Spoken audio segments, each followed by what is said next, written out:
नमस्कार दोस्तों, इंस्पायर्ड कहानी चैनल में आपका दिल से स्वागत है। दोस्तों, हस्त मैथुन एक ऐसी बुरी आदत है जिसमें से किस तरह से छूटे आपको यह विचार आया होगा। शायद इसीलिए आप यहाँ आए होंगे। बहुत लोगों को ऐसा लगता है कि इसमें से कभी भी छूट नहीं सकते, पर ऐसा नहीं है। हमें जो इसमें से बाहर निकलना हो तो उसके लिए सच्ची समझन की जरूरत है, और वो मिल जाए तो पक्का इसमें से हम बाहर निकल सकते हैं। परम पूज्य दादा भगवान ने इसके ऊपर बहुत सुंदर स्पष्टता व्यक्त की है। इस आदत में से बाहर निकलने के लिए हमें इसके कारण, परिणाम और उपाय की समझ प्राप्त करनी बहुत जरूरी है। तो आइए सबसे पहले हम हस्त मैथुन के कारणों के बारे में चर्चा करते हैं। किसी भी चीज को रोकने के लिए सबसे पहले उसके कारण की जानकारी होना बहुत जरूरी है। उदाहरण के तौर पर घर में से पानी टपकता हो तो पहले यह जानना पड़ेगा कि पानी कहां से आ रहा है, किस तरह आ रहा है, फिर ही उसे बंद कर सकते हैं। यह जाने बगैर पानी खाली करने जाएंगे तो थक जाएंगे। यह मान्यता कि हस्त मैथुन में आनंद है। हस्त मैथुन का सबसे बड़ा कारण तो यही है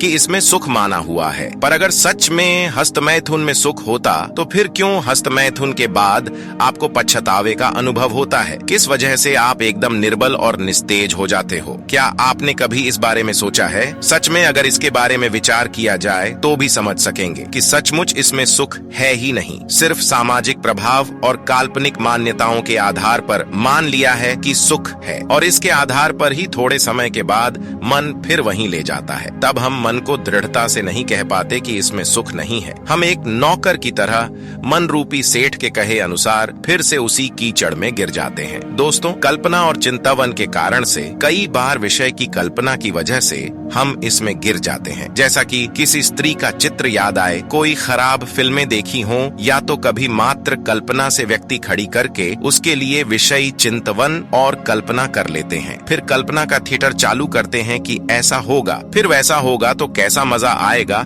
ऐसी कल्पना की पूरी पिक्चर देखते हैं और यह कल्पना हमें अंत में हस्त मैथुन करवाती है। तो आइए सबसे पहले हम हस्त मैथुन के कारणों के बारे में चर्चा करते हैं। किसी भी चीज को रोकने के लिए सबसे पहले उसके कारण की जानकारी होना बहुत जरूरी है। उदाहरण के तौर पर घर में से पानी टपकता हो तो पहले यह जानना पड़ेगा कि पानी कहां से आ रहा है, किस तरह आ रहा है, फिर ही उसे बंद कर सकते हैं। ये जाने बगैर पानी खाली करने जाएंगे तो थक जाएंगे। हस्त मैथुन की तरफ ले जाने वाला दूसरा महत्व का कारण आकर्षण है। किसी स्त्री का विषयी फोटो, विषयी वीडियो या प्रत्यक्ष देखने से, उसका ध्यान करने से आकर्षण हो जाता है। आकर्षण में तन्मयाकार होने से विषय विचार आते हैं। विचार आने से मन में एकदम विषय मंथन होता है, और विषय मंथन होने से स्खलन होगा ही। आकर्षण हुआ इसलिए विचार आते हैं। कभी ऐसा भी हो सकता है कि आकर्षण हुए बिना भी विचार आए, विषय के विचार आए, इसलिए मन में एकदम मंथन होता है, और सहज ही मंथन हुआ कि सार वीर्य मर जाता है। वह मृत वीर्य शरीर के भीतर ही पड़ा रहता है, फिर बाद में एक साथ इकट्ठा होकर बाहर निकल जाता है। तब हमको तो ऐसा ही लगता है कि आज मुझसे डिस्चार्ज हो गया।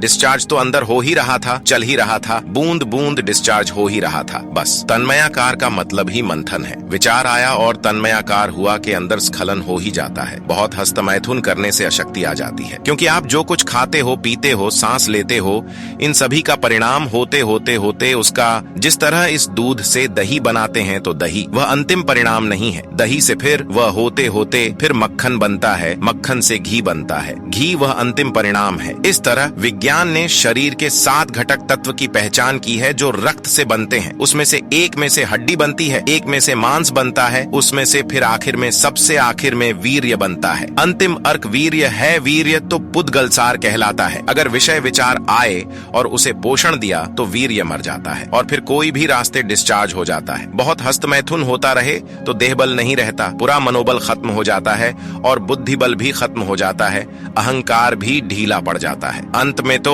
हस्त मैथुन से केवल दुख ही मिलता है। नियम ऐसा है कि शरीर में से जितना सुख लेने जाओगे वह उतना ही दुख देकर जाएगा। जब कोई हस्त मैथुन करता है तब उसे माना हुआ क्षणिक सुख मिल गया ऐसा लगता है, पर वह होने के बाद तुरंत ही अंदर खेद और भोगवटा का अनुभव होता है। उसके अलावा हस्त मैथुन होने के बाद एकदम शक्तिहीन होने का अनुभव होता है, जो सचमुच में सुख है ही नहीं। और अगर हस्त मैथुन बहुत ज्यादा प्रमाण में करने में आया तो वह ढेर सारे रोगों को निमंत्रण भी देता है। धन्यवाद।